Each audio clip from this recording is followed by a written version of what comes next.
L'histoire commence avec le protagoniste en tant que narrateur, présentant Takamine Takane, la déesse de cette école, la meilleure de sa classe, que ce soit en notes ou en sport. À tel point que, même en première année, elle a été élue présidente du conseil des élèves. Elle est parfaite. Dans la hiérarchie sociale de l'école, elle est même au-dessus du sommet. Cependant, d'un autre côté, nous avons Koshi Shirota, notre protagoniste, un garçon médiocre dans pratiquement tout ce qu'il fait. En fait, il est pire que médiocre, car il n'a aucun ami et pratiquement personne dans cette école ne sait qu'il existe. Koshi se considère comme l'exact opposé de Takamine Takane, même s'ils ont quelque chose en commun, ils ont toujours fréquenté les mêmes écoles. Ainsi, il a vu son succès de près, bien qu'il n'ait jamais interagi. En gros, il n'a jamais pensé pouvoir entrer en contact avec Takamine Takane jusqu'à un jour où on le voit au-dessus d'elle, sa main dans un endroit très agréable. En remontant un peu dans le temps, Koshi mangeait seul dans la réserve et semblait découragé, car les résultats du test de mathématiques allaient être distribués. Soudain,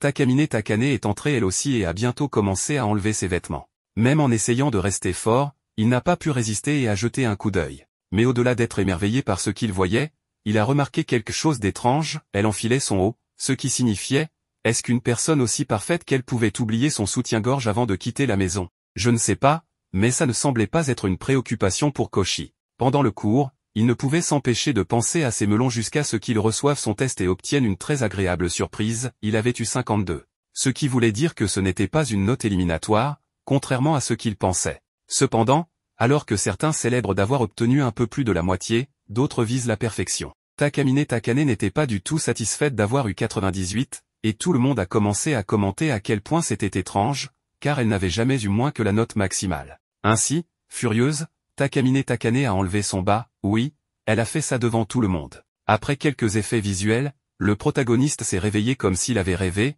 mais il a été surpris de voir que sa note était la même que dans le rêve. Cependant, ce qui est encore plus surprenant, c'est que l'avenir de Takamine Takane avait changé et qu'elle avait obtenu la note maximale. Il ne pouvait pas se sortir ça de la tête, d'autant plus qu'il avait vu le corps de la présidente du conseil des élèves. Alors, Koshi est allé dans la salle des filles pour clarifier les choses.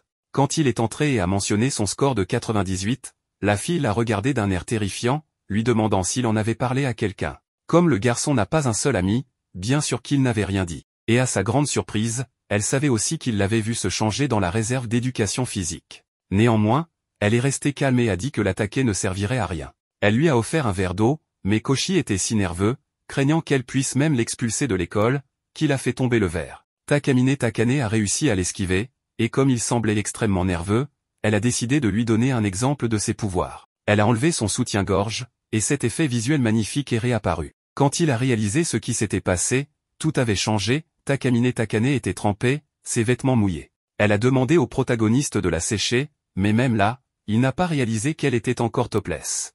Elle a donc dû être un peu plus agressive, et cette douceur a laissé Koshi perplexe. Puisqu'il ne comprenait pas tout seul, Takamine Takane a décidé d'expliquer, en plus d'être mouillé, son soutien-gorge avait disparu, ce qui signifiait que lorsqu'elle enlève l'un de ses sous-vêtements, elle peut annuler des événements. Et elle avait utilisé son pouvoir pour s'empêcher d'esquiver l'eau. En gros, elle altère le futur, mais à chaque fois qu'elle le fait, ses sous-vêtements disparaissent, et c'est ainsi que ce soutien-gorge a disparu. Cependant, une question restait en suspens, comment la protagoniste se souvenait-elle encore de ce qu'elle avait fait? Elle a alors théorisé que quiconque regarde sa poitrine pourra conserver les souvenirs des événements passés. Même si Koshi ne lui avait rien demandé, Takamine a voulu expliquer une autre théorie sur la manière dont elle a obtenu cette capacité. Elle pense qu'elle possède ce pouvoir parce qu'elle mérite d'être la numéro 1.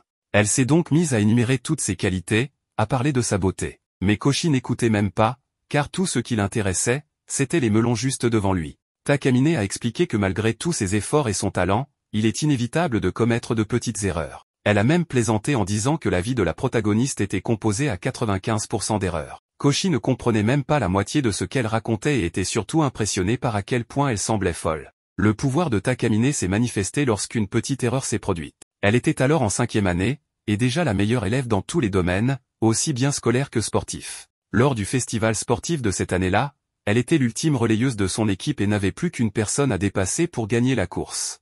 Mais voilà, le bento qu'elle avait mangé un peu plus tôt était avarié, et la douleur à l'estomac lui a coûté la victoire. Elle a fini en larmes, humiliée d'être arrivée seulement 2e. Mais ce n'était pas tout. Takamine a perdu le contrôle de sa vessie sous l'émotion. En retirant son sous-vêtement du bas, quelque chose d'étrange s'est produit, elle tenait soudainement le drapeau de la première place. C'est ainsi qu'elle a compris que retirer sa culotte lui permettait d'annuler certains événements, comme si elle n'avait jamais mangé ce bento avarié. Pour Takamine, ce pouvoir s'est donc manifesté parce qu'elle est une personne digne d'être numéro 1 et doit toujours rester à cette place.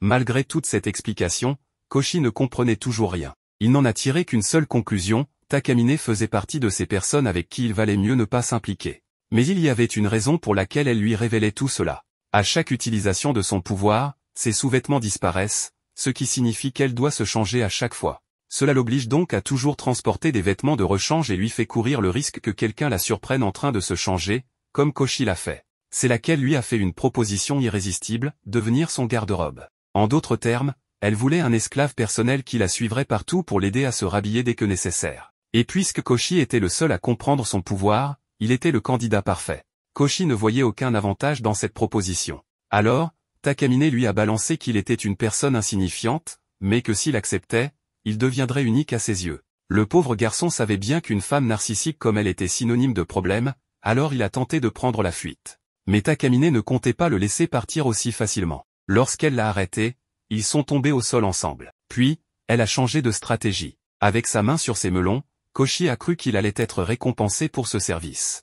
Mais il ne pouvait pas être plus loin de la vérité. Soudain, Takamine a poussé un cri strident. Plusieurs étudiants ont accouru dans la salle, l'ont dégagé d'elle, puis ont appelé la police. Pour empirer les choses, Takamine a déclaré à tout le monde que Koshi l'avait attaqué. C'est là qu'il a tout compris, puisqu'il refusait d'être son garde-robe, elle comptait ruiner sa vie. Il n'avait plus le choix, soit il acceptait, soit il finissait arrêté. Désespéré, Koshi a supplié Takamine d'utiliser son pouvoir pour effacer cet incident. Takamine lui a alors fait jurer qu'il ferait ce qu'elle voulait. Il n'en revenait pas de se retrouver dans une telle situation. Il était tellement foutu qu'il n'osait même plus parler fort à Takamine, de peur qu'elle annule ce qu'elle avait corrigé. Après l'avoir fait supplier pour son manque d'obéissance totale, Takamine lui a dit qu'il était temps qu'il travaille. Il devait l'habiller. Koshi a alors mis le bas en gardant les yeux fermés, ce qui a fait réaliser à Takamine que, depuis qu'il était entré dans la salle du conseil des élèves, il faisait de gros efforts pour ne pas la regarder nue. Cela semblait la satisfaire. Et après avoir remarqué que son côté chevaleresque était intact,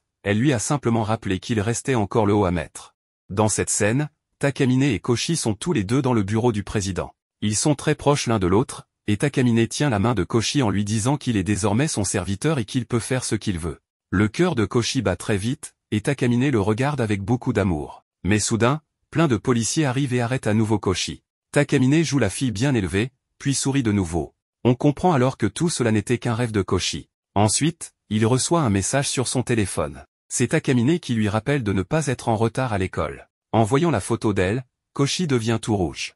On le voit ensuite sur le chemin de l'école, très angoissé. Derrière lui, Takamine arrive et tout le monde la salue. Elle répond gentiment, et Koshi commence à paniquer en la regardant. Il réalise que la fille qu'il considérait comme son amour est en réalité une véritable dominatrice. Takamine vient lui parler, et tout le monde est choqué qu'elle s'adresse à lui. Koshi le remarque aussi. Elle lui murmure de venir au bureau du conseil des élèves. Dans la scène suivante, Koshi est dans ce bureau avec elle. Il lui demande ce qu'elle attend de lui. Elle lui répond qu'ils sont désormais partenaires, donc qu'ils doivent apprendre à se connaître. Koshi proteste en criant qu'ils ne sont pas partenaires, qu'elle l'a forcé à rester avec elle comme un esclave. Takamine lui tend alors un sac. Quand il l'ouvre, il est choqué de voir plein de sous-vêtements.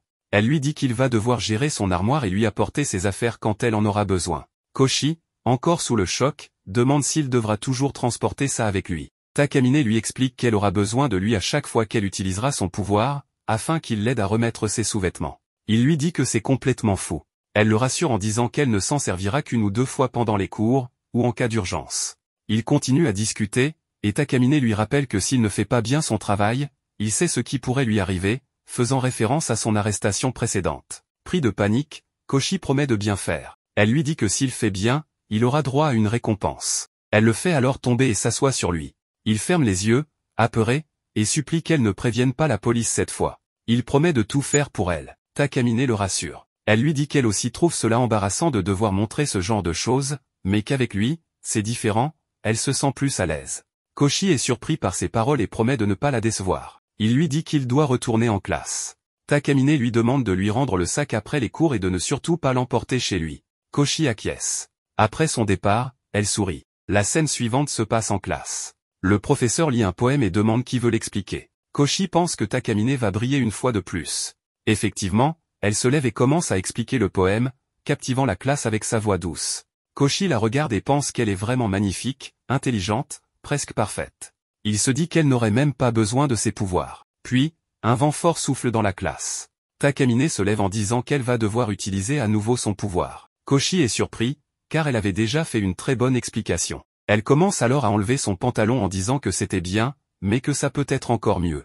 On voit ensuite des images symboliques, comme un papillon et un réveil. Le temps remonte alors en arrière. Le professeur repose la même question. Cette fois, Takamine refait son explication, et tous les élèves sont transportés par ces mots. Ils ressentent profondément le poème. À la fin, la classe applaudit chaleureusement. Koshi est ébahi par tant de perfection. Takamine lui sourit, satisfaite d'avoir amélioré sa performance. Elle cherche visiblement à toujours faire mieux, même quand c'est déjà excellent. Koshi se demande alors si elle va continuer à utiliser son pouvoir encore et encore. C'est à ce moment-là que Takamine lui lance un petit mot sur un bout de papier. Elle lui dit alors de s'occuper de son travail. En entendant ça, Koshi est littéralement choqué car il avait complètement oublié cette histoire, et il se demande comment il va bien pouvoir lui faire porter ce dessous devant toute la classe. Il ne savait pas du tout quoi faire. Takamine, de son côté, continue à lui faire des signes et lui répète de se dépêcher. Littéralement, elle commence à s'agiter de plus en plus.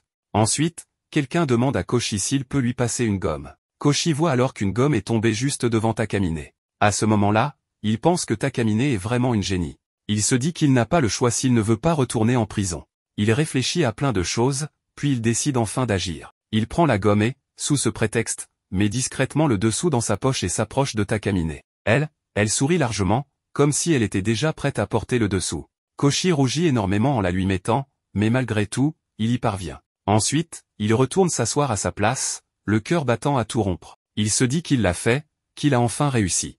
Il était vraiment heureux à ce moment-là. Puis le professeur commence à distribuer les copies de l'examen. Il dit qu'il va appeler les noms un par un et que chacun doit venir chercher sa feuille. Koshi pense que c'est encore un mauvais moment. Il regarde vers Takamine et se rend compte qu'il n'a pas bien mis le dessous. Il commence à paniquer. Il imagine que si le professeur appelle Takamine et qu'elle marche, le dessous pourrait tomber. Il serait vraiment gêné, et toute la classe serait choquée en voyant ça. Takamine se met même à pleurer en regardant Koshi et lui demande pourquoi il a fait ça. Koshi panique encore plus et se remémore le moment où le policier est venu pour l'arrêter. Il se dit que s'il fait une erreur, il est fichu. Il doit régler ce problème rapidement, mais il n'a aucune idée. Puis, il a une idée. Quand ce sera le tour de Takamine, c'est lui qui ira chercher sa copie à sa place.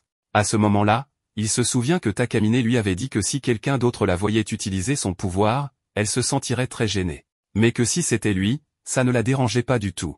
Quand vient le tour de Takamine, Koshi se lève rapidement et va voir le professeur. Celui-ci lui dit qu'il n'est pas Takamine. Et Koshi répond qu'il est venu par erreur. Le professeur lui dit que ce n'est pas grave et qu'il peut prendre aussi sa feuille. Voyant le comportement de Koshi, Takamine commence à sourire. Ensuite, Koshi va vers elle, et elle le remercie. Koshi lui dit qu'elle n'a pas besoin de le remercier, qu'il est son esclave et qu'il doit le faire. Puis il s'éloigne, mais Takamine attrape son pied et lui dit qu'il n'a pas encore terminé son travail et qu'il doit mettre bien le dessous cette fois. Koshi s'énerve et lui demande si elle est folle, qu'ils sont en classe, qu'il y a plein de monde, et comment elle veut qu'il fasse ça ici. Takamine lui répond qu'il n'a pas vraiment d'autre option. Alors, Koshi s'exécute tant bien que mal. Takamine fait une drôle de tête, et Koshi lui demande si elle va bien, s'il y a un souci. Elle ne dit rien, mais elle rougit beaucoup. On passe ensuite à une scène dans la salle du conseil. Koshi lui demande d'arrêter de lui faire ce genre de truc. Takamine lui répond qu'elle voulait juste le tester pour voir comment il réagirait dans cette situation. Puis elle s'excuse et lui dit qu'elle a entièrement confiance en lui, qu'il ne ferait jamais rien de mal. Elle lui demande alors pourquoi elle a essayé de le sauver à ce moment-là, pourquoi il a mis le dessous correctement. Et il répond que c'est peut-être parce qu'elle lui avait dit qu'elle ne voulait pas que quelqu'un d'autre voie ses sous-vêtements. Elle lui demande s'il l'a protégée pour cette raison. Koshi pense qu'elle a deviné ça, mais il ne dit rien. Il répond simplement qu'il l'a sauvée juste pour éviter qu'elle le balance à la police. Takamine dit qu'elle ne croit pas vraiment à cette excuse, mais que si c'était pour lui faire plaisir, alors merci beaucoup. À ce moment-là, son visage est vraiment trop mignon. Un autre jour, le professeur demande à Takamine de ramasser les devoirs et de les lui apporter dans la salle de préparation. Ensuite, Takamine dépose tous les devoirs et va les ranger. Puis, les autres élèves arrivent et lui demandent s'il a besoin d'aide. Koshi pense alors que Takamine est vraiment très populaire. Takamine confirme qu'elle a effectivement besoin d'aide. Elle mentionne le nom de Koshi et utilise ensuite son pouvoir. Un papillon apparaît dans les airs. Ensuite, on revient dans le passé. Tous les élèves proposent encore leur aide à Takamine. Koshi se rappelle que Takamine lui a bien dit qu'il devrait faire tout son travail. Il va donc vers elle et lui demande s'il peut l'aider. Dans la scène suivante, Takamine lui dit qu'elle le laisse tranquille cette fois, mais qu'elle ne le ratera pas la prochaine. Elle lui dit aussi de prendre soin de lui. Koshi lui fait boire la même boisson et s'excuse. Il dit qu'il s'y est habitué. En gros, tous les élèves veulent aider Takamine, mais elle demande toujours l'aide de Koshi. Elle lui dit encore une fois de faire attention à lui, puis lui demande de la suivre. En marchant, beaucoup de gens viennent aider Takamine. Koshi pense qu'elle est vraiment très populaire, mais elle les rejette tous et continue son chemin. Takamine commence à parler avec tout le monde, notamment le président du club de baseball. Koshi est impressionné par sa popularité. Takamine lui demande ce qu'il devra faire quand elle aura un travail. Il répond qu'il devra la suivre et l'aider. Takamine lui dit que c'est une très bonne réponse. Koshi lui fait remarquer qu'elle doit avoir beaucoup de problèmes à force de rejeter tout le monde. Takamine répond qu'elle ne demande pas d'aide parce qu'elle est une très bonne présidente. Elle commence à se vanter. Koshi lui demande si elle connaît le visage et le nom de tous les élèves. Takamine confirme qu'elle est une présidente parfaite, que tout le monde connaît son nom et son visage, alors elle doit aussi connaître ceux des autres. Elle dit qu'elle doit être parfaite, et que personne ne devrait lui ressembler dans ce monde. Elle recommence à exagérer ses qualités. Ensuite, elle continue son chemin. Koshi dit qu'il ressent beaucoup de jalousie, car elle est populaire et travaille dur pour rester parfaite. Takamine commence alors à parler des faiblesses de Koshi. Elle en énumère tellement que Koshi se sent honteux. Il lui demande pardon et la supplie d'arrêter de parler de tout ça. Il lui demande aussi si elle connaît les histoires personnelles de tous les élèves. Takamine se met en colère et lui demande s'il pense qu'elle ne fait que le critiquer. Elle lui dit de contrôler sa colère. Koshi s'excuse à nouveau. Takamine continue à parler de ses défauts. Puis, elle lui demande ce qu'il pense vraiment d'elle. Elle lui pose plusieurs questions, mais Koshi rougit et ne répond rien. Il s'éloigne. Takamine lui donne un coup de pied et lui demande ce qu'il ferait si elle lui donnait la liberté de faire ce qu'il voulait. À ce moment-là, Takamine est très proche de Koshi. Il dit qu'il veut devenir son esclave. Son cœur bat très vite. Takamine commence à déboutonner sa chemise. Koshi refuse. Il se demande si elle plaisante ou si elle est sérieuse. Il lui dit que pour faire cela, ils doivent déjà sortir ensemble. Takamine éclate de rire et lui répond qu'elle plaisantait, qu'elle voulait juste voir sa réaction. Elle lui demande ensuite s'il pense qu'ils sortiront un jour ensemble. Koshi, pris de court, lui dit qu'il ne s'attendait pas du tout à ça. Ils descendent les escaliers, mais Koshi glisse et tombe sur Takamine. Lorsqu'il rouvre les yeux, il se retrouve à l'infirmerie, allongé sur les genoux de Takamine. Elle lui explique qu'il est tombé violemment, qu'elle a utilisé son pouvoir, et qu'il a été sauvé de justesse. Koshi la remercie. Takamine l'aide à se relever et lui dit de se reposer. Elle ajoute qu'il a refusé son offre, qu'il est lâche, inutile, mais aussi très honnête. En entendant cela, Koshi rougit profondément. Il aime entendre ce genre de choses venant d'elle. Ce jour-là, il devait avoir un cours de sport où il fallait courir, mais le cours est déjà terminé. Koshi est un peu triste, il voulait courir avec quelqu'un, mais il ne reste plus personne avec qui le faire. Dans la scène suivante, Takamine commence un cours de sport supplémentaire. Elle déclare qu'aujourd'hui encore, elle va leur apprendre quelque chose et les aider à améliorer leur posture. Après avoir entendu cela, tous les garçons sont très enthousiastes. La course commence. Tous les garçons courent très bien, sauf Koshi, dont la performance est catastrophique. Takamine lui demande comment il peut courir aussi mal, et avec une posture aussi médiocre. Elle lui dit de bien écouter ce qu'elle va lui dire. À ce moment-là, Takamine est très proche de Koshi, ce qui le fait énormément rougir. Elle lui dit qu'il doit terminer la course en 30 minutes. Koshi accepte, par peur. Takamine insiste, il doit absolument le faire. Puis elle utilise à nouveau son pouvoir. Le papillon et l'horloge réapparaissent. On revient dans le passé, au point de départ de la course. Takamine, très en colère, répète que la course doit être finie en 30 minutes, quoi qu'il arrive. Koshi accepte à nouveau, toujours par peur, et commence à courir. Très vite, il est épuisé. Il pense qu'il n'y arrivera pas, mais Takamine, sur un vélo, suit le groupe et encourage tout le monde. Koshi remarque alors que Takamine ne porte pas de dessous, elle l'a retiré en utilisant son pouvoir. Choqué, Koshi pense qu'il ne peut pas laisser les autres la voir dans cet état. Il se dit qu'il doit la protéger, et qu'il doit à tout prix lui faire remettre son pantalon. Motivé par cette pensée, il se met à courir très vite et finit la course avec 30 minutes d'avance. Il devient ainsi le gagnant de la course. Ensuite, il fait ce qu'il avait à faire. Takamine lui dit qu'elle le suivait à vélo pour s'assurer que personne ne se blesse. Elle lui demande ce qu'il en pense. Koshi lui répond qu'il est très fatigué, qu'il ne pensait pas pouvoir finir la course, mais qu'il l'a fait, et qu'il se sent bien. Takamine lui dit qu'elle ne parlait pas de ça, mais du fait qu'il a terminé premier en moins de 30 minutes. Elle ajoute qu'elle sait qu'il a remarqué quelque chose. Elle lui demande s'il va le dire maintenant. Koshi avoue qu'il ne voulait pas que les autres découvrent ce détail à propos d'elle. Il voulait simplement la protéger. Il dit qu'il est très content. Takamine, touchée, lui répond qu'elle aussi est heureuse d'entendre ça. Elle annonce qu'elle rentre chez elle, et lui dit d'en faire autant. Plus tard, on voit Koshi chez lui. Par erreur, il a emporté le sac contenant les dessous de Takamine. Il se dit qu'il le lui rendra demain à l'école. Mais il commence à penser à autre chose et essaie d'ouvrir le sac. À ce moment-là, il reçoit un appel de Takamine. Elle lui demande s'il n'a rien oublié. Koshi s'excuse. Takamine lui dit qu'elle n'a que ses dessous de sport, puis elle raccroche. Il pense alors que Takamine veut qu'il lui apporte ce dessous. Il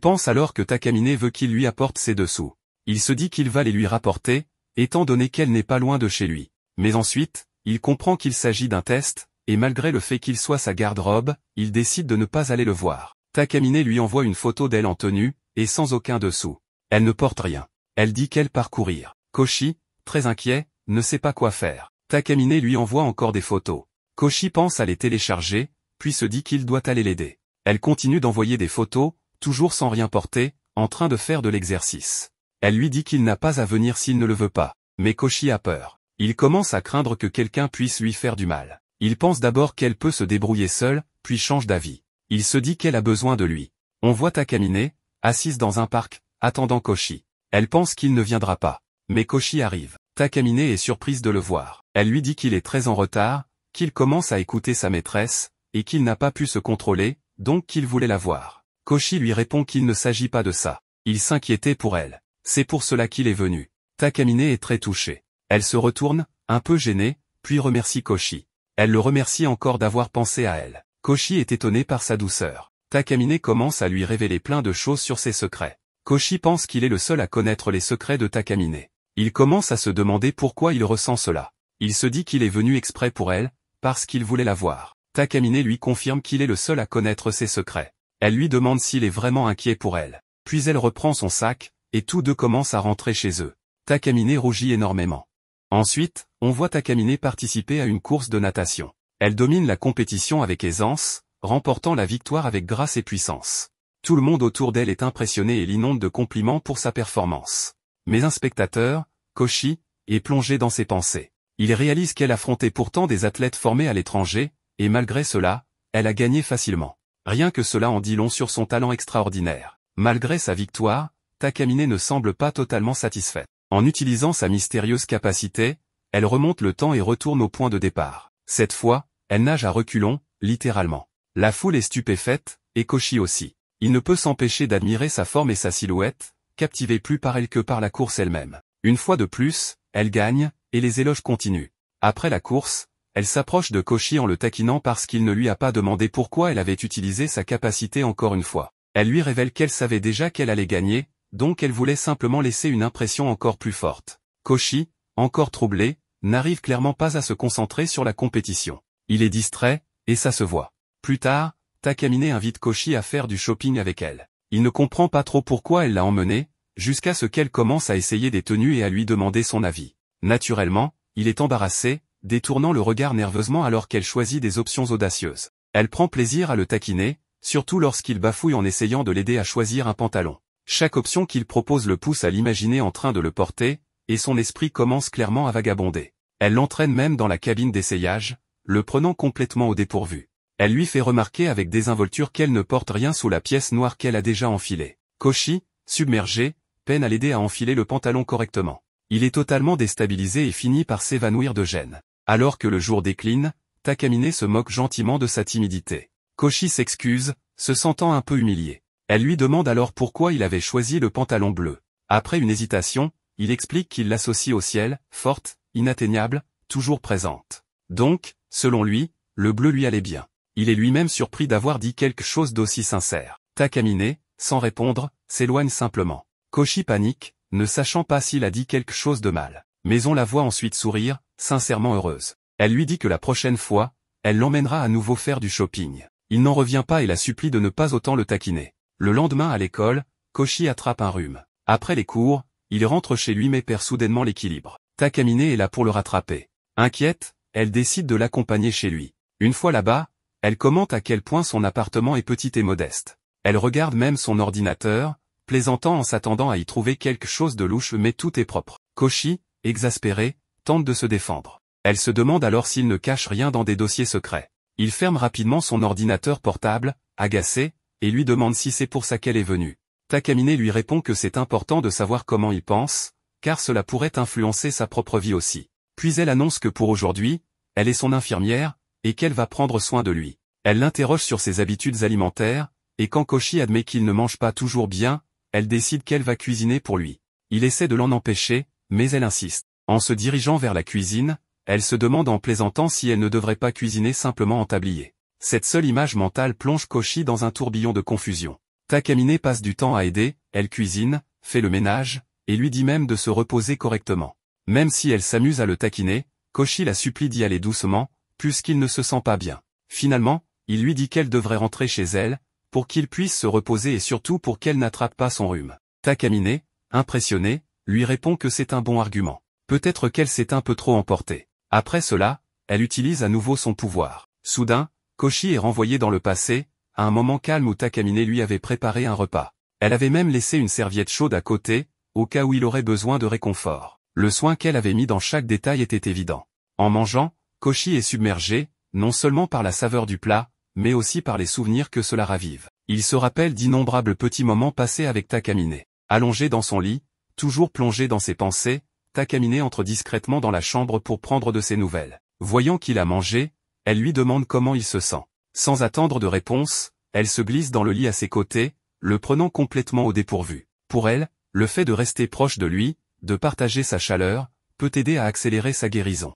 Une fois encore, elle fit appel à son pouvoir. Elle explique à Koshi qu'elle a utilisé un déodorant après le cours de PS, alors elle ne devrait plus sentir la sueur. Étant donné qu'elle va lui tenir chaud, elle pense que c'est l'idéal, à moins que Koshi ne l'aime en sueur. Il rejette immédiatement cette idée. Takamine le taquine gentiment, mais finit par s'allonger près de lui disant d'imaginer qu'elle est comme un bol d'eau chaude, posé là pour le soulager. Mais pour Koshi, imaginer quoi que ce soit est presque impossible, avec la fille la plus admirée du lycée à seulement quelques centimètres. Il lutte pour rester maître de lui. Alors qu'elle se blottit contre lui, Takamine se confie. Elle admet à voix basse qu'elle a peut-être dépassé certaines limites en voulant l'aider, et s'excuse doucement. Puis elle le tire tendrement contre elle, lui assurant qu'il n'a plus à s'inquiéter, qu'elle restera à ses côtés jusqu'à ce qu'il aille mieux. Ce moment pousse Koshi à réfléchir autrement à son sujet. Pour le reste de l'école, Takamine est pratiquement intouchable, une sorte de déesse, présidente de classe, admirée de tous. Mais Koshi commence à comprendre qu'au-delà de cette image parfaite,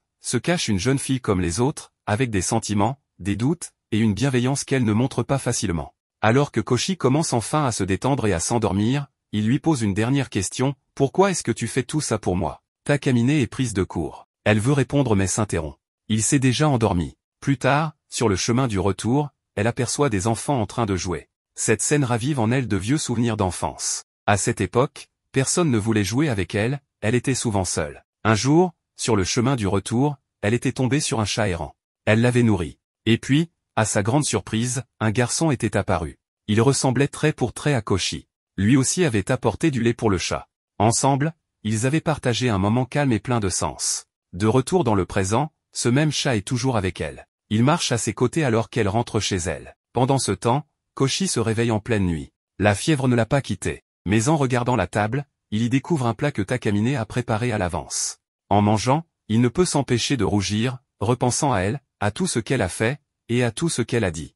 Un autre jour, lors de leur promenade habituelle, Koshi réalise soudain qu'un devoir important est à rendre ce jour-là, un devoir crucial dont l'omission le condamnerait à des cours de rattrapage estivaux. La panique s'installe immédiatement. Étonnamment, Takamine, compatissante, exprime non pas de l'inquiétude pour lui, mais pour les enseignants qui devraient l'encadrer pendant les vacances. Pour leur épargner cela, elle propose nonchalamment de l'aider à terminer son devoir pendant la pause déjeuner, mais son offre s'accompagne d'une condition qui pousse Koshi à la rejeter rapidement. Elle remarque qu'une récente course de longue distance semble avoir éveillé en lui une nouvelle motivation, une détermination qu'elle n'avait pas vue auparavant. Elle lui rappelle toutefois de ne pas négliger ses responsabilités envers elle, peu importe son emploi du temps chargé. Tout au long de la journée, Koshi se concentre intensément, veillant à cacher son cahier des enseignants. Mais la frustration s'accumule, les études n'ont jamais été son fort, et l'échéance imminente aggrave son anxiété. En plein cours, il lève les yeux de ses notes juste à temps pour assister à un léger incident. Takamine, en train d'écrire une réponse au tableau, est légèrement bousculé par l'enseignant,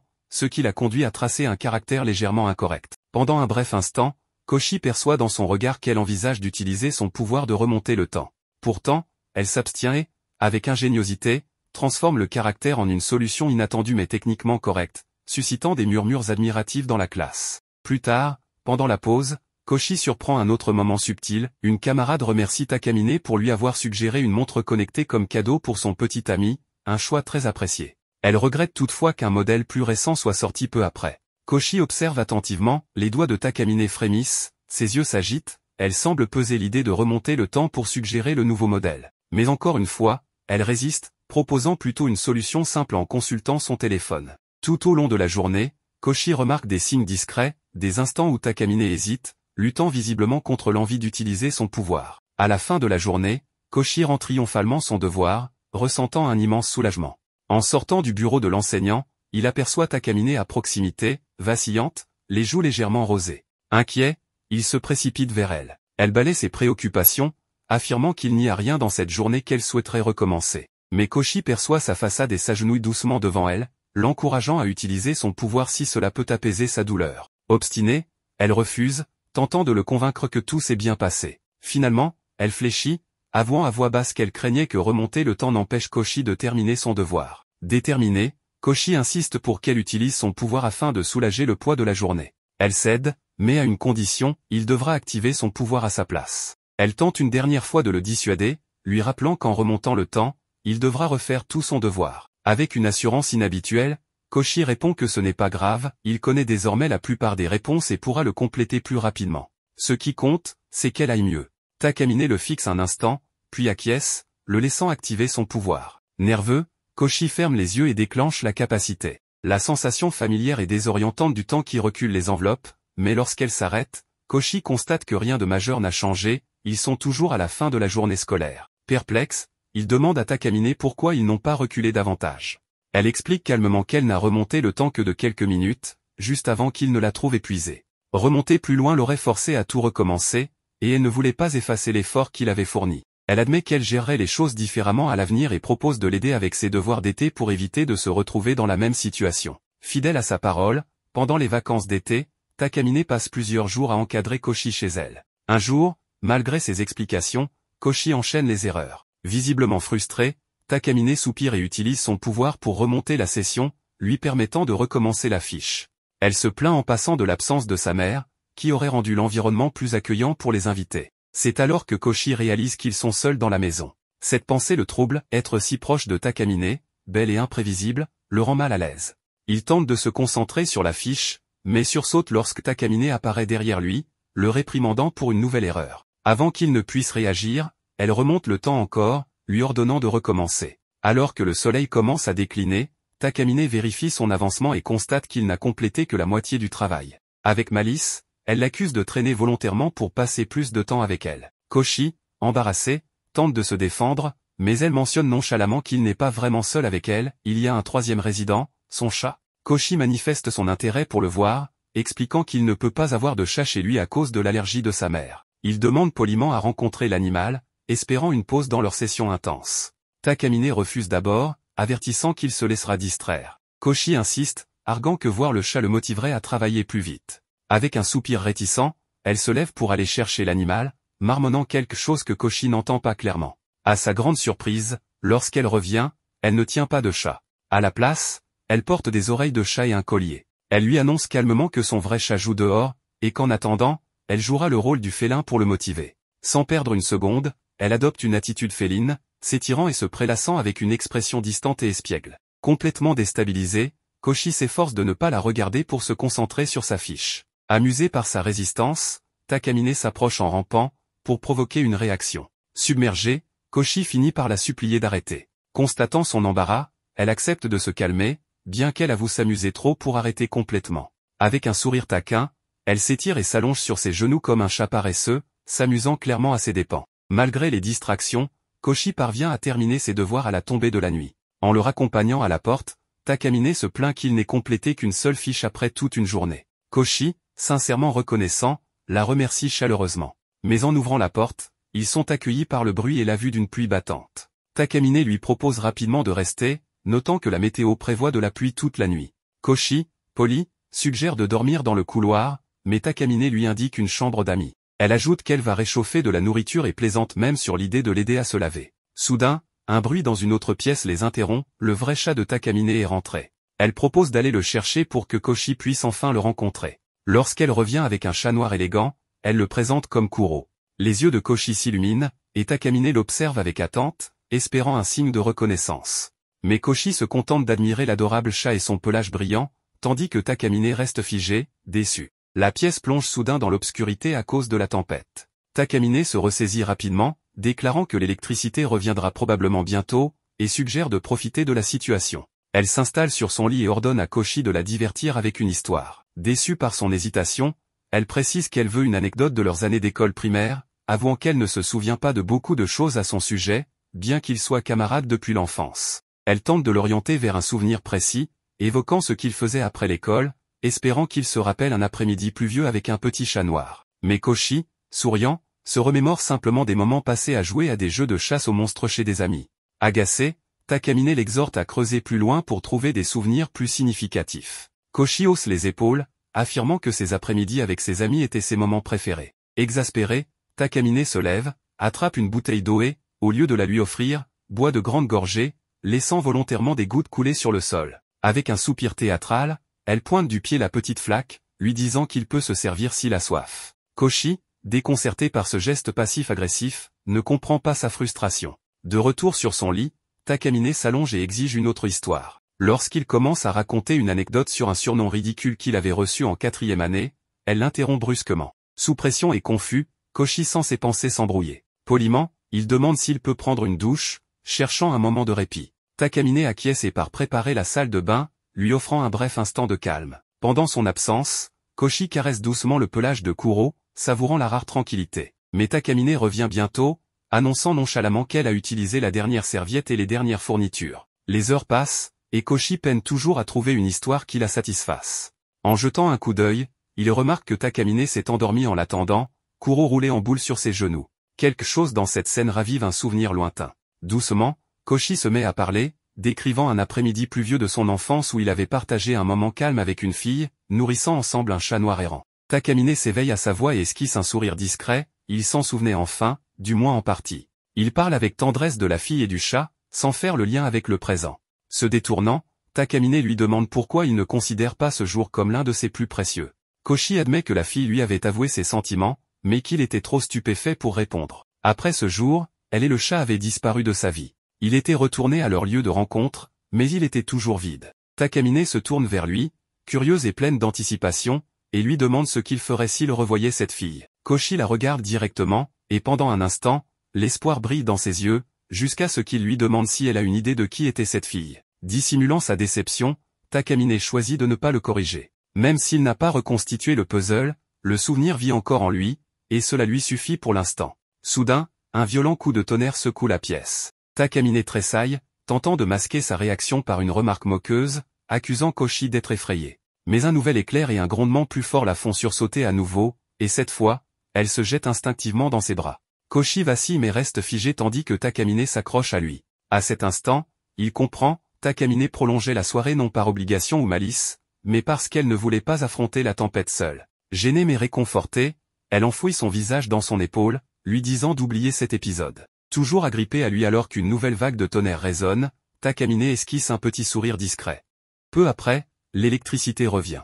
Elle se prépare à aller faire le dîner. Koshi lui dit que ce n'est pas nécessaire, qu'elle ne devrait pas se donner tant de mal pour lui. Takamine lui répond en lui demandant « Qui t'a dit que j'allais cuisiner pour toi ?» Toutefois, elle pense qu'elle peut lui préparer quelque chose, mais à une condition. Pour rendre les choses plus intéressantes, elle propose qu'il joue à être un couple de jeunes mariés, et s'il ne joue pas le jeu, il sera puni. La punition, c'est de rester célibataire pour le reste de sa vie. Koshi trouve que c'est une punition un peu exagérée, mais elle lui dit que pour lui, ça ne changerait rien. Elle part cuisiner, et Koshi la suit. Peu de temps après, il a attendu assez longtemps pour qu'elle enlève sa serviette et mette un tablier. Juste un tablier. Koshi lui demande ce qu'elle fait à cuisiner comme ça. Elle lui répond qu'il n'est pas correct d'appeler sa femme présidente, alors il devra rester célibataire pour toujours. Ou du moins, c'est ce qu'elle dirait, mais elle lui laisse passer pour cette fois. Koshi dit à Takamine de mettre des vêtements sous le tablier, mais elle répond que s'il veut qu'elle porte plus de vêtements, il devra les lui mettre lui-même. Elle lui demande aussi de surveiller la soupe. Il obéit, lui met une culotte, et remue la soupe. Avec une culotte et un tablier, Koshi est distrait et fait brûler la soupe. Comme ils ne vont pas gâcher la nourriture, Takamine enlève sa culotte pour lui donner une autre chance. Le dîner est prêt, et Koshi meurt d'envie de commencer à manger, mais elle lui demande d'attendre parce qu'elle veut lui donner la première bouchée elle-même. Elle prend une cuillère et lui dit « Voilà ta première bouchée ». Koshi insiste que ce n'est pas nécessaire, et à cause de ça, un peu de soupe tombe sur sa cuisse. Il lui demande si ça va, si elle s'est brûlée. Takamine dit que non, mais qu'elle a mis tellement d'amour dans cette soupe qu'elle ne veut pas en gaspiller une goutte, alors il devra la nettoyer avec sa langue. Koshi dit que ça va peut-être trop loin, mais elle lui rappelle qu'ils sont maintenant mari et femme, et qu'il n'y a rien de mal à ce que ton mari te lèche de la soupe sur la jambe. Koshi pense le faire, mais là, on nous balance cette horrible animation de papillon, et à la fin, ben rien. Takamine voulait voir si elle pouvait le convaincre, mais non, alors elle revient en arrière à la partie où elle lui donne à manger dans la bouche.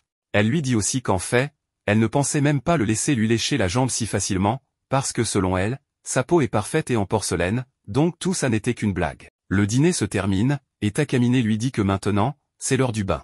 Koshi dit qu'il est d'accord et que pendant qu'elle se lave, il va faire la vaisselle. Takamine lui dit d'arrêter de déconner, ils sont jeunes mariés, tous les jeunes mariés se lavent ensemble. Koshi dit que c'est mieux de ne pas le faire, mais Takamine insiste en disant que c'est ce que font tous les jeunes mariés. Cependant, Koshi répond qu'ils peuvent être l'exception.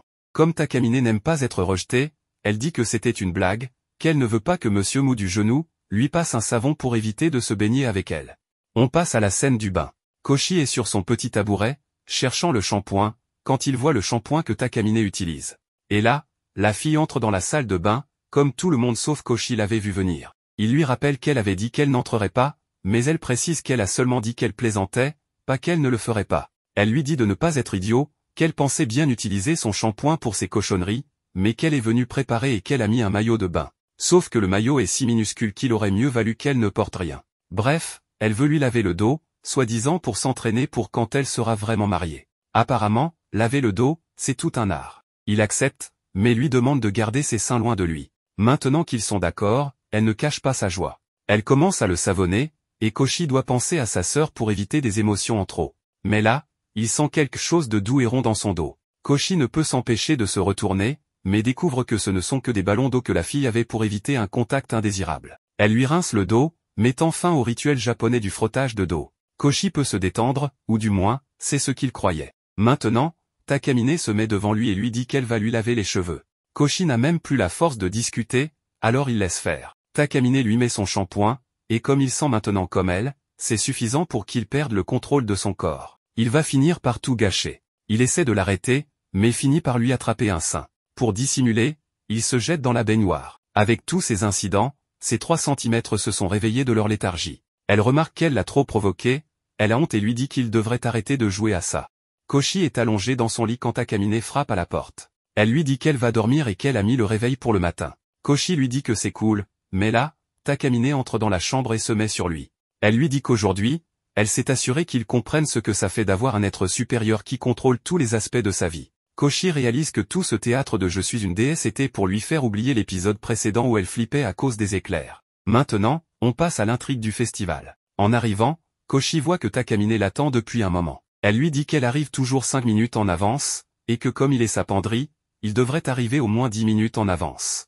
Après cette connerie, elle l'emmène patrouiller. Koshi remarque qu'elle s'est mise en tenue traditionnelle, même s'ils ne sont là que pour patrouiller. Après avoir patrouillé un moment sans rien voir d'intéressant, peut-être parce qu'ils ne surveillent pas des gamins, mais des jeunes adultes capables de se gérer, elle lui dit qu'ils peuvent faire une pause et qu'il peut en profiter pour lui mettre des sous-vêtements. Il lui demande si ceux qu'elle portait sont déjà sales, mais elle lui dit qu'en fait, elle n'en a pas mis du tout, parce que cette tenue les rend trop visibles, et qu'elle ne porte pas de soutien-gorge non plus. Koshi lui dit qu'il va lui en mettre, mais il y a beaucoup de monde. Takamine répond que ce n'est pas grave, personne ne le remarquera. Et là, il commence à comprendre pourquoi elle a besoin d'une babysitter. Comme il est vierge, il est gêné, alors Takamine fait semblant de casser sa sandale et lui demande de la réparer. Ça leur donne une excuse pour aller s'asseoir sur un banc et faire comme s'il répare la chaussure, mais en réalité, il lui met des sous-vêtements. Le plan fonctionne, personne ne remarque rien. Takamine lui dit que les feux d'artifice vont bientôt commencer, et comme ils sont là, ils devraient aller les voir. En chemin, ils entendent un couple qui les regarde et murmure qu'il n'est pas à la hauteur de sa copine. Koshi sait que si Takamine les avait entendus, elle aurait été d'accord et aurait même trouvé ça insultant qu'on les compare. Ils entendent aussi un autre couple dire « Et après, on va où ?» Koshi pense que s'ils sortaient vraiment ensemble, ils pourraient aller chez lui et se manquer de respect mutuellement comme des lapins au printemps, vous savez, profiter de la jeunesse. Les feux d'artifice commencent, et là, Takamine enlève ses sous-vêtements et remonte le temps jusqu'au moment où ils se sont retrouvés à l'entrée du festival. Koshi ne comprend pas pourquoi, et elle lui explique que comme ça, ils pourront vérifier plus d'endroits du festival où ils n'ont pas pu aller. Ils arrivent à un pont où il y a plusieurs couples, et là, il voit un mec qui boit une gorgée de bière et la passe à sa copine avec un baiser. Alors, il lui demande si elle a apporté quelque chose à boire. Il sait qu'elle a tout vu, elle va vouloir faire comme ce couple. Connaissant Takamine, elle va lui demander le même truc. Il lui offre du thé, pensant qu'elle ne va même pas demander, qu'elle va boire son thé et se jeter sur lui pour le prendre de sa bouche. Mais Takamine brise sa fantaisie et lui demande de lui mettre une autre culotte, profitant que tout le monde est concentré sur les feux d'artifice. Mais à peine il lui met, elle l'enlève, toujours avec l'excuse de vérifier différentes zones du festival. Plus ils le font, plus elle semble en colère. On dirait qu'elle l'emmène toujours dans des endroits isolés où il n'y a pas beaucoup de monde, et même pas de gamins à surveiller. C'est comme si elle attendait qu'il fasse quelque chose, et quand il ne le fait pas, elle remonte le temps pour voir s'il va enfin comprendre ce qu'il doit faire. Koshi n'est clairement pas le plus malin. La fille passe 2 épisodes à se jeter sur lui, à lui dire qu'elle veut ci et ça, qu'il soit marié, et mec, il ne capte rien. À un moment, une petite lueur d'espoir, il se dit qu'elle attend peut-être une déclaration ou des baisers. Mais comme il a une estime de soi super basse, il ne pense pas qu'elle veuille ça. Les feux d'artifice commencent, elle lui sourit, elle pose, elle lui fait des yeux doux, et lui, rien, il reste planté là. Les feux d'artifice se terminent, et rien. Alors, la fille abandonne. Elle lui dit qu'elle en a marre, qu'ici, une tasse s'est cassée, et que chacun rentre chez soi. Un autre jour, on voit les 2 personnages discuter au téléphone, c'est-à-dire Takamine et Koshi. Takamine explique son plan pour les vacances d'été, qu'elle va visiter un collège pour vérifier quel genre d'endroit c'est. Koshi dit que si on y réfléchit, beaucoup de gens intelligents vont là-bas, ce collège est très populaire. Ensuite, Takamine commence à dire qu'elle va aller dans ce collège, elle parle de ses projets futurs et ajoute que tu vas venir avec moi en tant que mon assistant de rangement. En entendant ça, Koshi crie fort qu'un humain normal ne dirait jamais ce genre de choses. Puis Takamine dit que tant que tu suis mes ordres, tu es en quelque sorte libre pour moi. Koshi répond que, frère, tu me traites comme ton esclave, comment peux-tu dire que je suis libre? Takamine explique qu'elle lui donne la liberté de parler et de faire ce qu'il veut. Ensuite, tout à coup, Takamine passe en appel vidéo avec Koshi. Dans l'appel vidéo, Takamine porte une tenue vraiment bizarre, et en voyant ça, Koshi panique complètement et dit, « Frère, es-tu folle ou quoi? Quel genre de tenue portes-tu » Ensuite, Takamine commence à raconter qu'elle était très gênée d'acheter cette tenue. Elle explique que la dernière fois qu'elle est allée faire du shopping avec Koshi, elle a acheté toutes les tenues qu'il avait aimées, d'une certaine manière. Puis Takamine montre cette tenue en appel vidéo, et là, Koshi est vraiment très gêné, il se couvre même les yeux. Takamine commence à dire en appel vidéo que tu vas devoir faire office de garde du corps et elle parle de plein d'autres choses. Soudain, le chat de Takamine va secouer le téléphone, et dans la précipitation, Takamine coupe l'appel vidéo. Ensuite, on nous montre une scène quelques jours plus tard, où Koshi attend Takamine. Ils vont visiter le campus ensemble, d'une certaine manière. Puis Takamine arrive, et Koshi la regarde fixement. Tous les gars autour d'eux restent figés à regarder Takamine. Ensuite, ils commencent tous à visiter le campus, et vraiment, partout où ils allaient, tous les gars ne regardaient que Takamine. Koshi dit aussi que personne ne peut détacher ses yeux d'elle, elle est tellement belle. Ensuite, Takamine commence à dire que même si elle a l'air d'une vraie étudiante brillante, l'attention de Koshi doit être sur l'université. Pris de court, Koshi dit qu'il ne la matait pas. Ensuite, Takamine dit qu'il faut que tu viennes avec moi au collège et que tu sois mon garde du corps. Elle commence à parler du fait que quelqu'un pourrait la faire chanter ou faire des choses inappropriées avec elle, et qu'il devrait la protéger de tout ça, ce genre de discussion. Puis, encore une fois, Takamine commence à interroger Koshi sur ses projets futurs, comme elle l'avait fait au téléphone, en demandant s'il va rejoindre le collège ou non. Koshi explique, comme il l'avait dit dans le passé, qu'il n'a pas encore décidé. Dans le présent, Takamine dit qu'il n'est pas nécessaire que tu viennes au collège avec moi ou que tu me flattes, mais elle veut quand même savoir quels sont ses plans pour l'avenir. Elle dit, « Ne t'inquiète pas, je ne vais pas me moquer de toi. » Ensuite, Koshi, très gêné, dit qu'il va peut-être essayer de travailler un peu. Puis Takamine demande pourquoi il veut travailler. Koshi explique qu'il veut aider sa sœur à poursuivre ses études, et que la situation de sa famille n'est pas assez bonne pour qu'il puisse envoyer sa sœur à l'université. C'est pourquoi il veut aider sa famille pour que sa sœur puisse étudier dans de meilleures conditions. Takamine dit qu'elle ne pensait pas qu'il était ce genre de personne. Ensuite, elle change de sujet en disant, « Pas grave, tu peux faire un travail à temps partiel pour aider ta sœur. » Puis il commence à partir de là. Ensuite, dans une salle de classe, un cours a lieu, et Takamine avait envie d'y aller. Comme elle en avait envie, ils y vont tous les deux. Le cours est vraiment très ennuyeux, et le professeur dit que si quelqu'un a un doute, il peut le poser. Takamine lève la main et commence à demander si on peut lui parler du laboratoire, ce qu'on doit faire après avoir terminé ses études, et quel en est le bénéfice. En entendant la question, le professeur est très surpris et commence à dire qu'on obtiendra un certificat et que ça permettra beaucoup de progrès, ce genre de discours vague. Ensuite, Takamine le remercie et s'assoit. Koshi commence à la complimenter, mais Takamine n'est absolument pas satisfaite de sa question ou de la réponse. Ensuite, elle utilise à nouveau sa capacité pour la première fois là-bas. Elle repose la même question, et le professeur donne la même réponse. Vous vous demandez peut-être pourquoi elle a utilisé sa capacité si c'est pour poser la même question. Koshi lui pose aussi cette question. Takamine explique qu'elle a utilisé le mot institution au lieu d'université, et c'est pourquoi elle a utilisé sa capacité pour corriger ce mot. Ensuite, Takamine dit que maintenant, c'est à ton tour de travailler, ton job commence. Koshi dit, es-tu folle, il y a tellement de gens ici, comment je pourrais faire ça? Puis Takamine commence à lui expliquer le plan, qu'ils sont au dernier rang, et qu'en étant assis en bas, il peut faire ce travail facilement. Koshi dit qu'il peut essayer. Il pensait, en étant sous le bureau, qu'il était en quelque sorte en sécurité, et qu'il devait terminer le travail rapidement. Finalement, Koshi met un dessous à Takamine, ce qui le gêne énormément, mais il le fait quand même. Ensuite, la soirée arrive, et ils commencent à rentrer chez eux. Takamine parle de l'université, disant que c'était vraiment très bien. Koshi dit aussi qu'elle a tout à fait raison. Ils continuent à discuter comme ça. Ensuite, Takamine commence à dire qu'il avait parlé de travailler, et qu'après avoir trouvé un travail, il prendrait des chemins différents, et qu'il ne se verrait probablement plus beaucoup. Elle dit qu'elle pense qu'il faut que tu travailles un peu moins pour moi. Koshi, surpris, lui rappelle qu'elle avait dit qu'il devrait travailler à mi-temps, pour pouvoir continuer à faire son travail. Takamine dit qu'elle blaguait, car elle n'abuserait autant de lui. Ensuite, elle dit qu'elle le libère, mais ça ne veut pas dire qu'il doit être trop heureux, car il reste encore un peu de temps avant la fin de l'année, et qu'il faudra qu'il soit prudent, ce qui signifie qu'il devra encore faire beaucoup de travail pour lui. Elle dit tout ça avec beaucoup d'affection. Ensuite, elle dit, bon, je rentre chez moi, et toi, va aussi chez toi. Après le départ de Takamine, le pauvre Koshi est très perplexe. D'abord, il commence à se souvenir des choses qu'elle a dites peu de temps avant, quand Takamine parlait du fait que leur relation allait diminuer, qu'ils se verraient moins. En repensant à tout ça, il est très perplexe et pense, parfois, elle fait des choses vraiment bizarres. Quelques instants plus tard, on nous montre une scène où Koshi va à l'école, mais il a encore en tête les discussions sur le camp, ce que Takamine lui a dit. Ensuite, tout à coup, Takamine arrive près de lui, et beaucoup de gens regardent dans sa direction. Ensuite, alors que Takamine avance, Koshi remarque que sa jupe est légèrement relevée. En voyant ça, il est très choqué, et tous les gars commencent à filmer là-bas, littéralement, tous les gars filment. Koshi essaie de couvrir Takamine, de la protéger. Ensuite, par erreur, Takamine se voit dans un miroir et commence à rougir énormément, très gênée. Puis, elle commence à trouver des excuses, à parler de choses décousues, disant que ce n'est pas grave, ça ne me dérange pas trop, et de toute façon, tu regardes toujours mes sous-vêtements. Ensuite, elle s'en va. Koshi pense, qu'est-ce qui lui arrive aujourd'hui?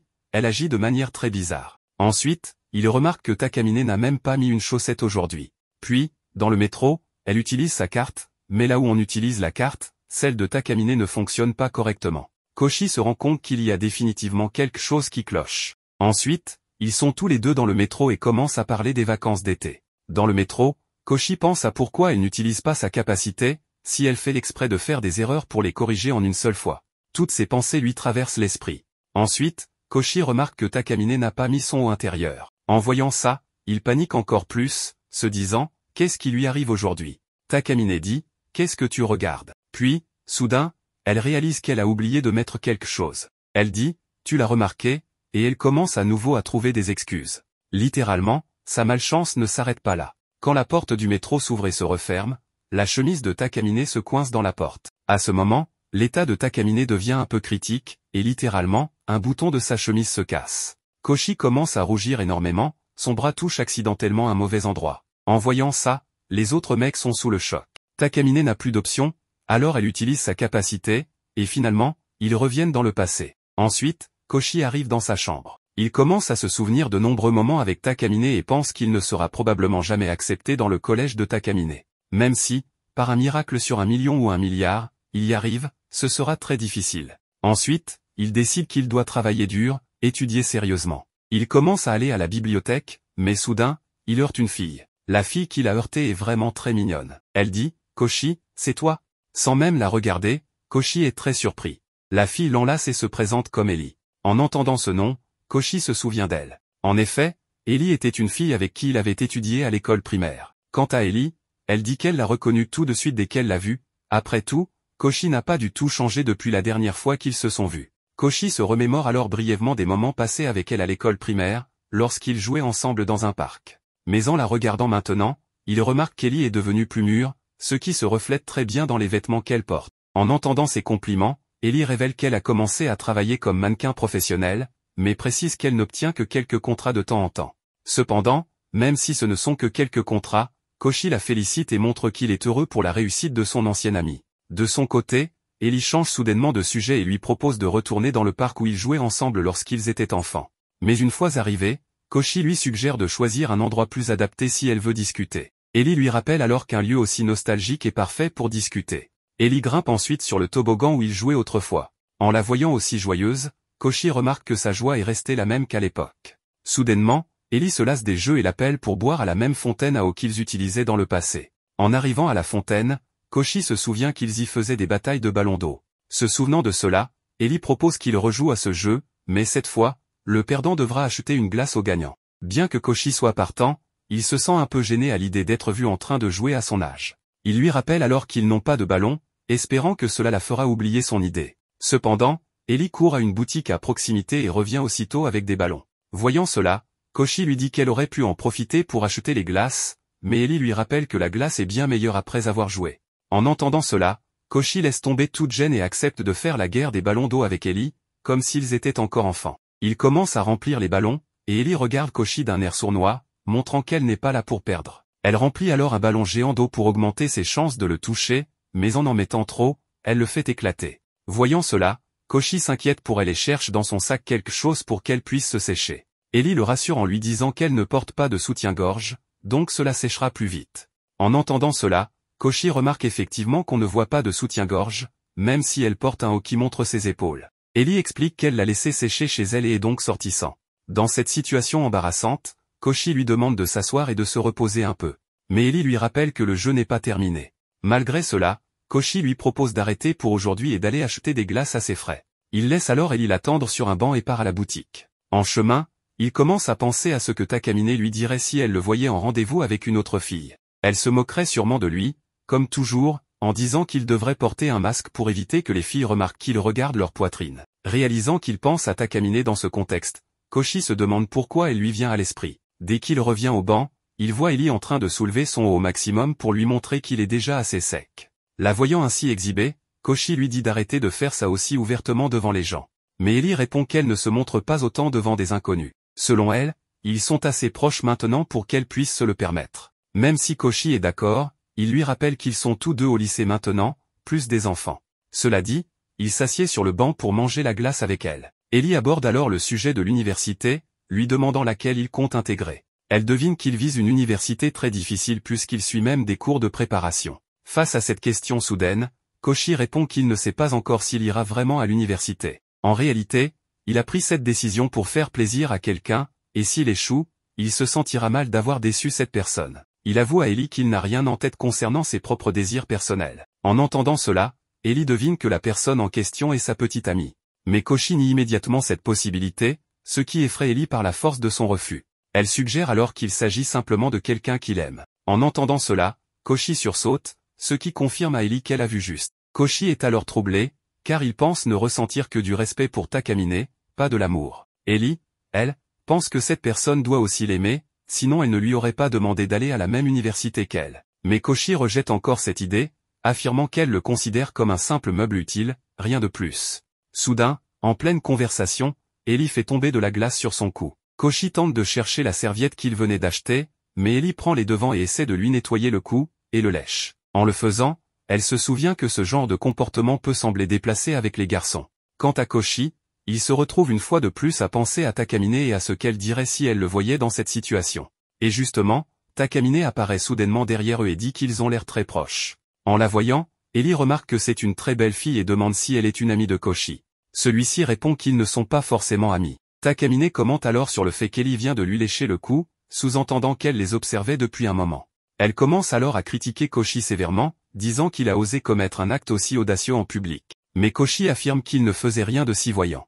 Malgré cela, Takamine ne le croit pas et demande si Ellie est une sorte de professionnel qu'il aurait engagé. Ellie intervient et dit qu'ils discutaient simplement, et qu'elle l'a léché sur un coup de tête. Elle explique ensuite qu'ils avaient prévu de faire une bataille de ballons d'eau. Mais en montrant le paquet de ballons, Takamine croit voir une boîte de préservatifs dans sa main. Pour la troubler encore plus, Ellie l'invite à jouer à un plan à 3. Koshi dit alors qu'il vaut mieux éviter d'impliquer Takamine dans le jeu, pour ne pas la mouiller. En entendant cette autre phrase à double sens, Takamine s'énerve et commence à lui faire la morale, lui reprochant d'avoir abandonné l'idée d'entrer à l'université pour draguer n'importe qui. Ellie se rappelle alors que Koshi lui avait parlé de la personne qui lui avait demandé d'aller dans la même université qu'elle, et comprend que c'est justement Takamine.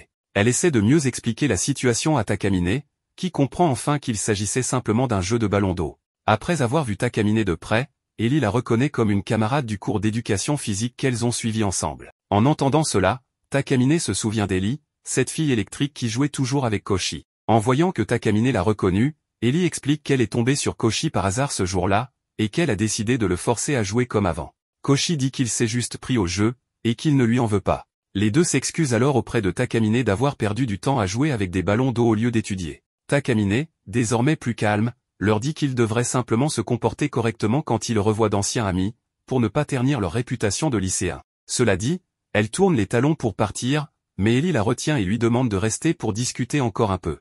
Koshi les laisse alors seuls pendant qu'il va leur chercher quelque chose à boire. Puis Ellie en profite pour s'excuser à nouveau auprès de Takamine et explique que le fait d'avoir toujours étudié dans des écoles pour filles l'a empêché de comprendre à quelle distance elle devait se tenir des garçons, car dans sa tête, il n'y a pas vraiment de distinction. En la voyant s'excuser autant, Takamine lui dit qu'elle n'a pas besoin de trop s'inquiéter à ce sujet. Cependant, Ellie dit exactement le contraire et précise clairement qu'elle serait elle-même mal à l'aise si quelqu'un collait la personne qu'elle aime. En entendant la fille sous-entendre qu'elle aime Koshi, Takamine la corrige en disant qu'il ne le voit que comme son serviteur. Et justement, Koshi revient au bon moment, alors Ellie décide de partir et dit qu'elle le verra au cours préparatoire le lendemain. En entendant cela, Takamine montre de l'intérêt pour ce cours préparatoire auquel il participe. Koshi explique alors qu'il a décidé de s'inscrire uniquement dans un cours dont les frais correspondent à son budget, car cela lui permettrait au moins d'essayer d'entrer dans l'université où Takamine sera. En entendant cela, Takamine est surprise de découvrir qu'il avait été préoccupé par ce qu'elle avait dit depuis le début, et elle décide donc de l'aider dans ses révisions jusqu'au jour de l'examen d'entrée. Cependant, Koshi refuse son aide en disant qu'il ne veut pas interférer dans sa vie de quelque manière que ce soit. Mais Takamine utilise alors son pouvoir pour remonter le temps et le force à accepter son aide d'une manière ou d'une autre. Ainsi, tous deux se rendent chez Takamine et commencent à étudier. Un autre jour, alors que Koshi et Ellie viennent de sortir du cours complètement fatigués, soudain, ils sont abordés par Takamine, qui les trouve et prétend à un hasard alors que ce n'est pas du tout le cas. Elle propose que tous les trois fassent une pause quelque part pour se reposer. En entendant cela, Ellie lève la main et suggère un bon restaurant où ils pourraient aller. Une fois sur place, Koshi continue de penser à l'interaction entre Takamine et Ellie au parc, se demandant si Takamine a surmonté cet épisode. Soudain, une fille inconnue s'approche d'Ellie et lui dit qu'elle passe souvent par là. Ellie passe sa commande, et la serveuse s'en va. Koshi remarque une certaine familiarité dans la manière dont elle se parle et demande à Ellie si elles se connaissent déjà. Ellie explique qu'elles sont dans la même classe, et que, comme elles se connaissent, que la serveuse lui sert toujours des portions généreuses de frites, ce qui pousse Ellie à revenir souvent au restaurant. Takamine, quant à elle, dit qu'elle va réduire les glucides pour rester en forme. Sur ce, elle engage la conversation sur le cours de soutien, et Koshi la rassure, disant que ça se passe bien grâce à l'aide des professeurs pour les matières qu'il ne maîtrise pas encore complètement. Il ajoute que la présence d'Ellie dans sa classe l'aide à être moins nerveux. Ellie acquiesce, disant qu'elle ne s'attendait pas à étudier avec lui à nouveau après le collège. En les entendant parler avec une telle proximité, Takamine commence à se sentir mal à l'aise et presse discrètement ses doigts contre sa tasse de café, presque imperceptiblement. Puis, elle brise le silence, suggérant que Koshi aime étudier davantage en présence de filles, vu qu'il a proposé d'étudier chez elle, et elle ajoute que, ce jour-là, ses parents n'étaient pas là. Ellie prend cette remarque sans malice, disant qu'elle aurait aimé avoir Takamine dans sa classe à l'école primaire, quand elle était avec Koshi, car ils jouaient toujours ensemble après l'école, repoussant leurs devoirs. Takamine répond que, même si elle avait été dans leur classe à l'époque, elle ne se serait pas laissée entraîner si facilement par les caprices de Koshi. Poursuivant la conversation, Takamine évoque le moment où elle a dû se déguiser en chat pour aider Koshi à étudier, prétendant que c'était son idée à lui. Koshi la contredit, disant que l'idée venait d'elle. Ellie, sans arrière-pensée, suppose que Takamine s'est déguisé pour Halloween, pas pour satisfaire une fantaisie étrange de Koshi. Ellie propose qu'ils organisent une nuit d'études costumées ensemble, mais Takamine met en garde contre les dangers, rappelant que la dernière fois que Koshi était chez elle, il a utilisé la pluie comme excuse pour dormir sur place et l'a fait tomber nue par terre. Koshi rectifie, expliquant qu'elle est tombée seule en entendant un coup de tonnerre. Takamine continue de salir sa réputation, disant à Ellie qu'elle la tiendra informée sur le nouveau Koshi, car elle ne connaît que sa version enfantine et innocente, ignorant qu'il est devenu un dégénéré avec le temps. Koshi se défend, disant qu'elle invente la plupart de ses histoires. En quittant le restaurant, Ellie demande à parler à Takamine avant de partir. Elle s'excuse, pensant que Takamine était venue au cours de soutien pour vérifier si elle flirtait avec Koshi. Embarrassée, Takamine rougit, mais Ellie insiste, disant qu'elle n'a rien avec Koshi, car elle sort déjà avec quelqu'un d'autre. Pendant leur conversation, la serveuse termine son service et part avec Ellie. Takamine les voit s'éloigner main dans la main, réalisant que la personne avec qui sort Ellie est la serveuse. Takamine revient vers Koshi et lui dit que sa méfiance envers Ellie était injuste, ayant découvert qu'elle n'avait aucune intention avec lui. Elle sort alors le reste des ballons d'eau donnés par Ellie et l'invite à jouer. Koshi la touche avec un ballon, faisant apparaître son soutien-gorge. Il se souvient d'un incident similaire avec Ellie, mais sans rien dessous.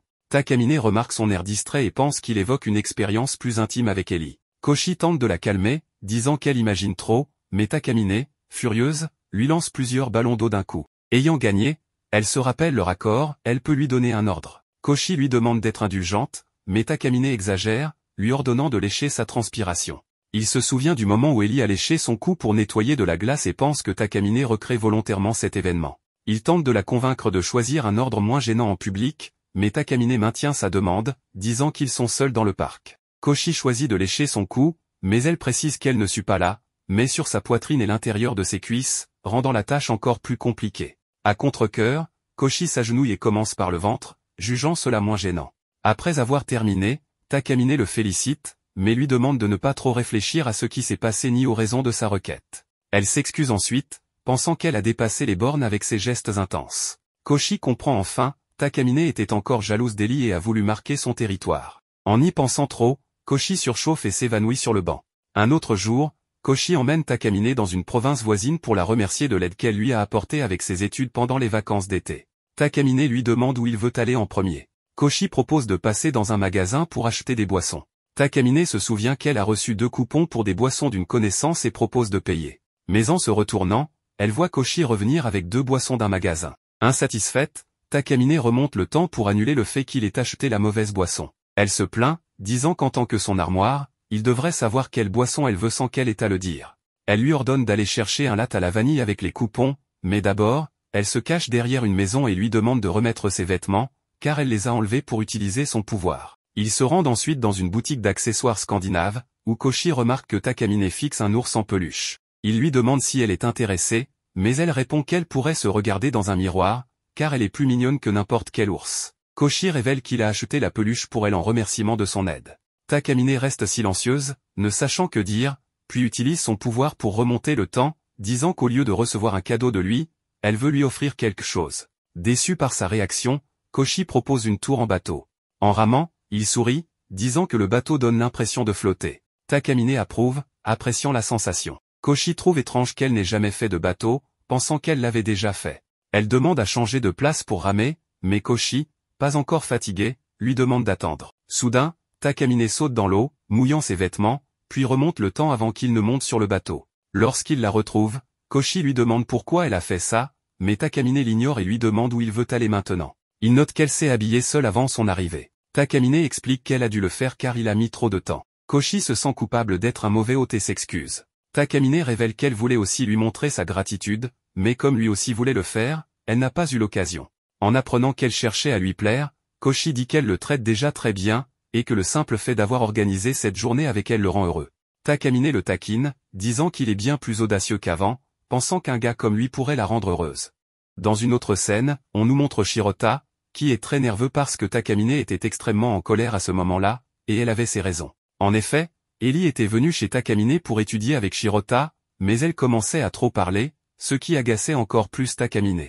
Ensuite, Shirota explique qu'en chemin pour aller étudier chez Takamine, il avait croisé Ellie. Quand il lui a dit qu'il allait étudier, elle a décidé de l'accompagner. Ellie, une fois chez Takamine, annonce qu'ils vont commencer par les maths et qu'elle est ravie que Takamine lui enseigne. Takamine, de son côté, lance à Ellie que sa petite amie pourrait probablement mieux lui enseigner, faisant référence à Ruriko. Takamine ajoute que Ruriko est très belle et qu'elle pourrait bien aider Ellie avec ses études. Ellie s'excuse alors, expliquant que Ruriko est très occupée en ce moment, ce qui l'empêche de passer du temps avec elle. Takamine réplique que, dans ce cas, Ellie devrait se faire de nouveaux amis. C'est alors que Shirota est choquée d'apprendre qu'Ellie a une petite amie, Ruriko, et Ellie confirme qu'elle trouve Ruriko très attirante, ce qui l'a attirée vers elle. À ce moment-là, par accident, la main d'Ellie touche Takamine à un endroit inapproprié. Ellie devient très gênée, et Shirota, dans sa tête, se demande ce qu'elle est en train de faire, pensant que ses études sont fichues. Takamine demande alors à Shirota d'aller acheter des boissons ou des snacks à la boutique. Shirota, paniqué à l'idée de laisser les deux filles seules, craint qu'elles ne se disputent. Il essaie de refuser, mais Takamine insiste, et, terrifié, il obéit et part. Une fois Shirota partie, Ellie dit à Takamine qu'elle veut lui parler de quelque chose. Takamine, direct, lui répond qu'elle va droit au but, elles sont là pour étudier, et Ellie les dérange. Ellie promet de partir après avoir posé une question, est-ce que tu sors avec Shirota? Takamine, choqué, répond qu'Ellie est folle, demandant si elle a bien regardé Shirota et comment elle pourrait sortir avec un garçon comme lui. Ellie insiste, disant qu'il n'y a pas besoin de cacher quoi que ce soit, mais Takamine répète qu'elle n'est pas intéressée par Shirota. Ellie fait alors remarquer que Shirota est quelqu'un de bien et qu'il fait beaucoup d'efforts pour rendre Takamine heureuse, allant jusqu'à se ridiculiser pour elle. Takamine, au lieu de parler de ses propres sentiments, raconte l'histoire d'une amie qui aime un garçon mais n'arrive pas à lui faire comprendre ses sentiments. Ellie trouve ça adorable et pense que Takamine parle d'elle-même, la trouvant très mignonne. Takamine ajoute que parfois, cette amie doute que le garçon la voit comme une femme, mais que l'amitié est aussi une belle relation. Ellie répond que le garçon ne semble pas faire assez d'efforts, mais qu'il est possible qu'il essaie sans que la fille s'en rende compte. Takamine commence alors à réfléchir au comportement de Shirota, par exemple, il est venu la voir tard le soir dans un parc quand elle était malade, ou encore, il a ramé pendant une sortie en bateau pour qu'elle n'ait pas mal aux mains. Ce qui touche le plus Takamine, c'est d'apprendre que Shirota travaille dur pour entrer dans le même collège qu'elle. Ellie, amusée, taquine Takamine sur la façon dont elle couvre ses sentiments en parlant de son amie. Elle ajoute que, bien que Shirota ne soit ni particulièrement charismatique ni très intelligent, il a une qualité spéciale, son honnêteté et sa loyauté envers ses proches. Ellie encourage Takamine à dire à son ami que si quelqu'un rend chaque jour spécial, c'est une preuve d'amour. Elle souligne que Shirota, en mettant de côté sa carrière pour rejoindre le même collège que cette fille, montre clairement qu'il l'aime. Takamine, un peu dépassée, propose de se remettre à étudier.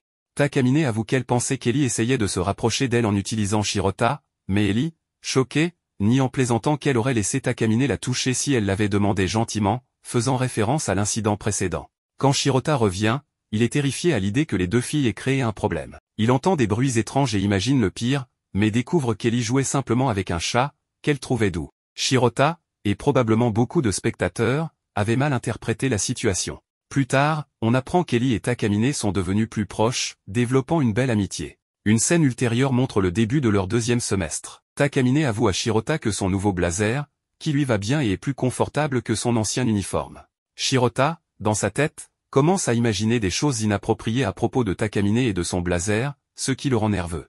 Takamine, devinant ses pensées, le taquine et propose un jeu pour briser son ennui. Elle utilise son pouvoir et demande à Shirota de deviner quel vêtement elle a enlevé pour l'activer, le haut ou le bas. S'il répond correctement, il gagne, sinon, il devra obéir à tout ce qu'elle lui demande. Shirota, paniqué, trouve le jeu absurde, presque comme un pari. Takamine lui donne des indices, disant qu'il doit méditer et observer son comportement pour deviner. Elle ajoute que s'il gagne, elle étudiera avec lui en maillot de bain la prochaine fois, mais s'il perd, elle portera un maillot de bain tout en le blindant, lui mettant des écouteurs et lui attachant les mains pour qu'il ne puisse ni la voir ni l'entendre. Shirota trouve cela cruel. En chemin vers l'école, Shirota continue de réfléchir à la réponse. Quand Takamine saute par-dessus une flaque d'eau, il voit une chance de vérifier son reflet pour deviner, mais il est trop nerveux. Arrivé à l'école, Takamine lui demande sa réponse. Shirota devine qu'elle a enlevé le haut, mais Takamine révèle qu'elle a utilisé le bas. Elle explique qu'il aurait pu gagner s'il avait regardé sous sa jupe dans le reflet de l'eau, mais il ne l'a pas fait, montrant son honnêteté. Shiro est déçu d'avoir raté sa chance, et Takamine admet qu'elle lui avait donné des indices, comme sauter exprès dans l'eau. Dans une scène suivante, on les voit dans le métro, discutant du festival culturel de leur collège. Takamine insiste pour que Shirota participe à la performance, mais il préfère rester en coulisses. Elle révèle qu'elle jouera le rôle de Cendrillon et aura besoin de lui pour gérer les coulisses. Dans la classe, Takamine confirme qu'elle jouera Cendrillon, et tous les élèves s'accordent à dire qu'elle est parfaite pour le rôle. Shiro se propose pour gérer le son, pensant que c'est une tâche facile, mais Takamine, agacée, utilise à nouveau son pouvoir, ramenant la scène au moment où elle parle du rôle de Cendrillon. Takamine demande alors qui jouera le prince. Elle agit de manière étrange avec Shirota, le poussant subtilement à accepter le rôle. Plusieurs garçons se portent volontaires, mais un certain Sia, un garçon populaire et rival de Takamine, se propose. Tout le monde sait qu'il est parfait pour le rôle, et les autres abandonnent. Takamine, déterminée, semble vouloir que Shirota prenne le rôle pour éviter que Sia ne la surpasse. Shirota, sentant qu'elle ne le lâchera pas, finit par lever la main et annoncer qu'il veut aussi jouer le prince. En voyant qu'il y a deux héros qui se portent candidats au poste, Takamine décide de faire un vote pour décider lequel des deux obtiendra le rôle de prince. À la fin, les élèves choisissent Seiya à la place de Shirota.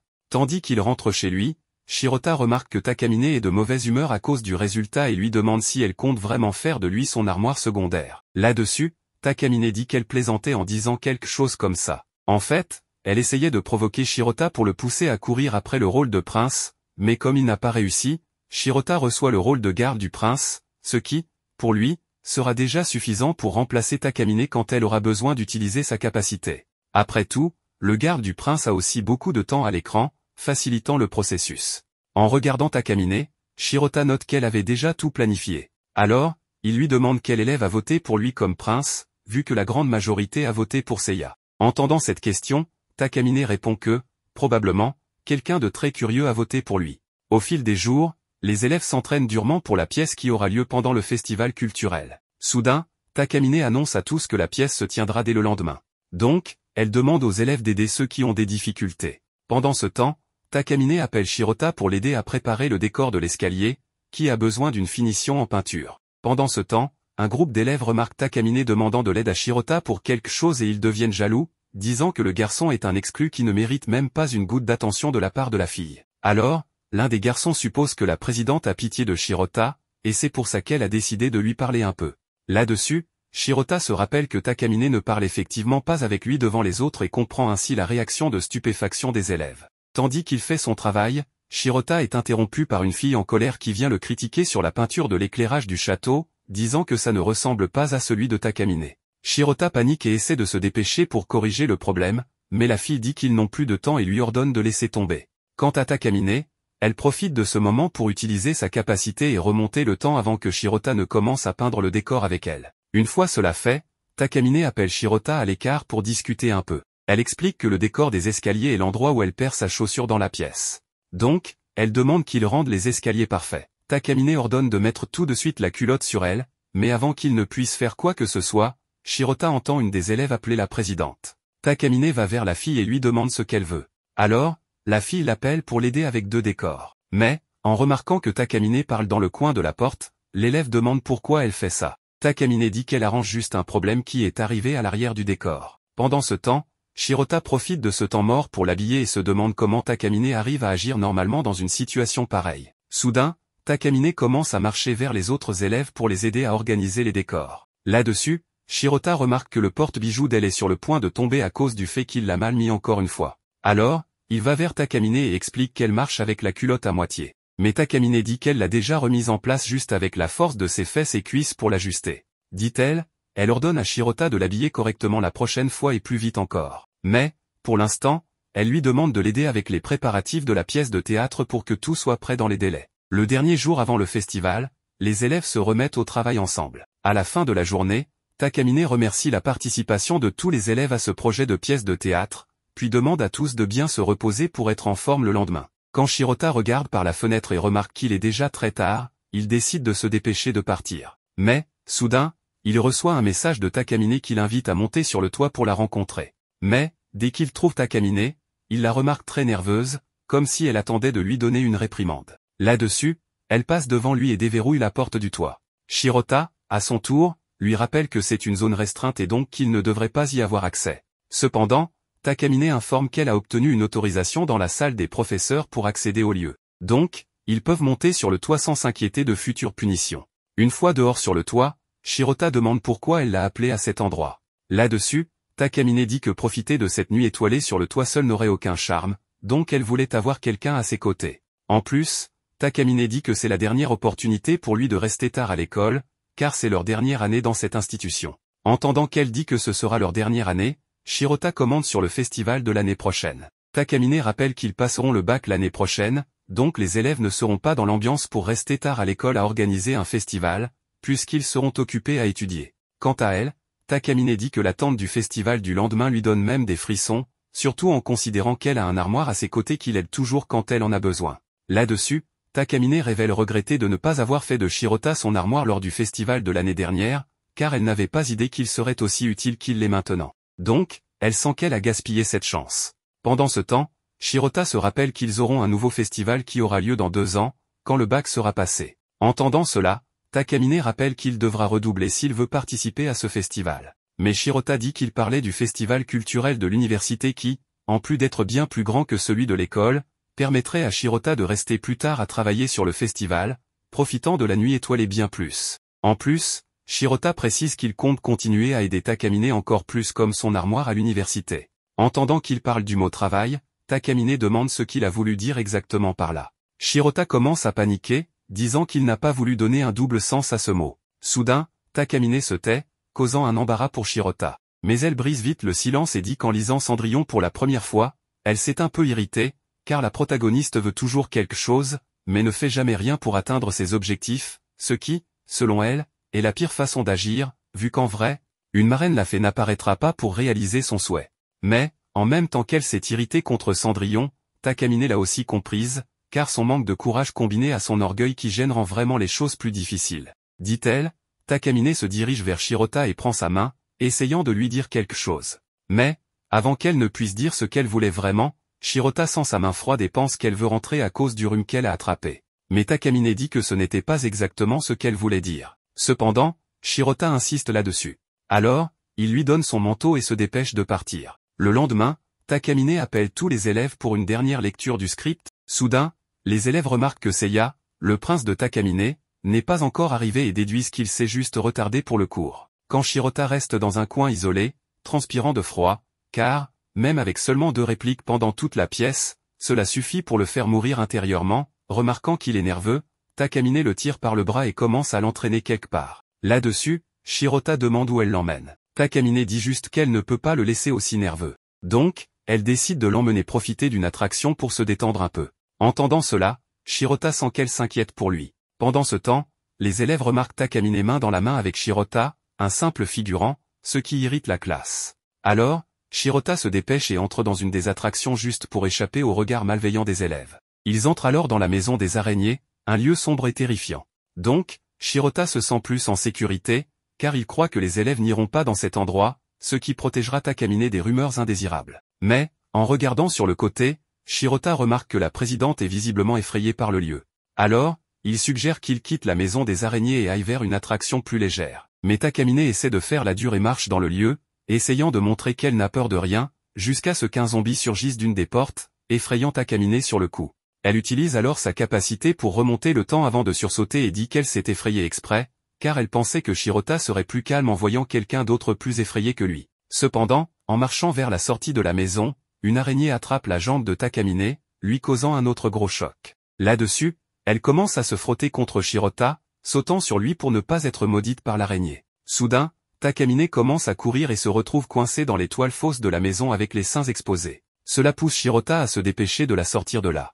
Mais, en cours de route, il entend les voix de quelques élèves s'approcher. Alors, pour ne pas laisser les filles voir Takamine dans cet état, Shirota se place devant elle et agit comme l'un des monstres de la maison, essayant d'effrayer les filles. Bien qu'ils ne parviennent pas à les effrayer, Shirota au moins fait partir les filles du lieu au prix qu'elles aient dégoût de son visage.